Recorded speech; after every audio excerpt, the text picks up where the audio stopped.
Hello, everyone. I hope you're all doing well and having a good week so far. So, this week we are talking about resiliency and secondary trauma. Um, I guess I define secondary trauma as any stress or trauma that you experience as someone that is dealing indirectly with someone else's trauma. So, um, I guess in the case of a social worker, it would be when you are working with a client who has experienced something traumatic, and in hearing about these experiences, you begin to internalize it and start to have stress and experience PTSD type symptoms on your own, just from listening and being privy to someone else's trauma. And resilience is our ability to recover quickly and to bounce back from any difficulty, and our ability to kind of, I guess, be thick-skinned is one way of looking at it. I don't know if I'm as resilient as I could be. I think I do have a hard time when I'm listening to someone else's terrible experiences, and I do have to take extra time to process that afterwards. So I think maybe with more experience, I'll be able to do this more easily.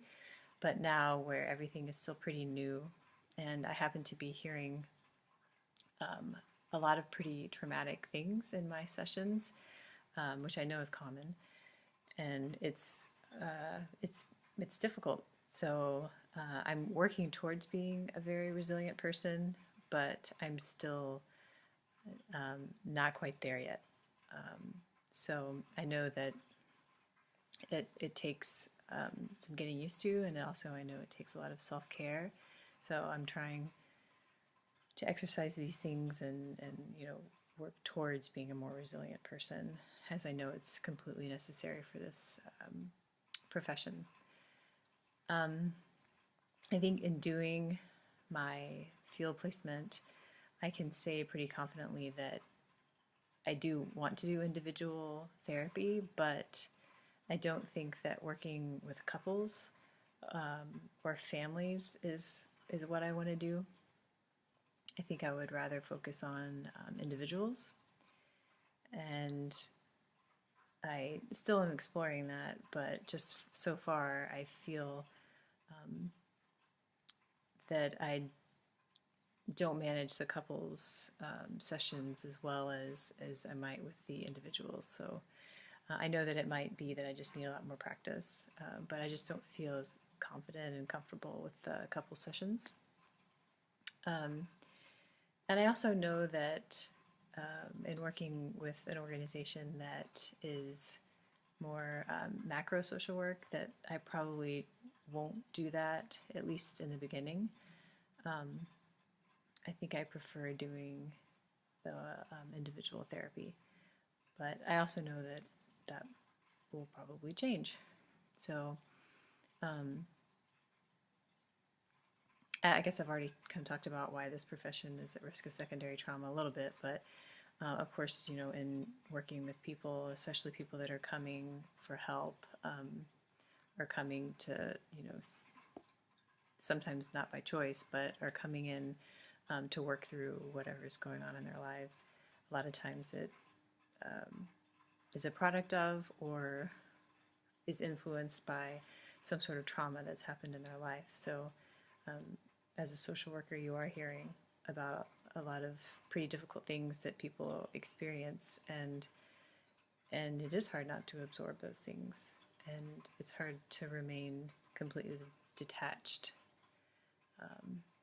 So as a social worker, you are at a big risk, I guess, for secondary trauma, depending upon how well you're able to manage it and how well you're able to take care of yourself to a point where it doesn't affect you as much as it might. So taking care of myself is something I'm still figuring out, but I think it involves making sure there's time for me where I'm doing things that I enjoy, making sure I have enough time to spend with my family, and making sure I allow myself that time to decompress after sessions, and that I allow myself to process what I've gone through, or just the experience of the session, and just being nice to myself and treating myself sometimes. I think that's important for self-care. So just remembering that I have to allow for those things that make me feel good and help me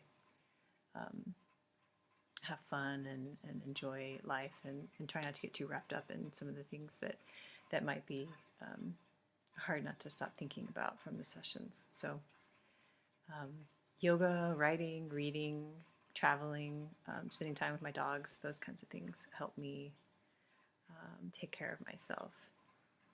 So hopefully I can continue to make room for that in my life and as I work as a social worker. Thanks, guys. I hope you all have a great week.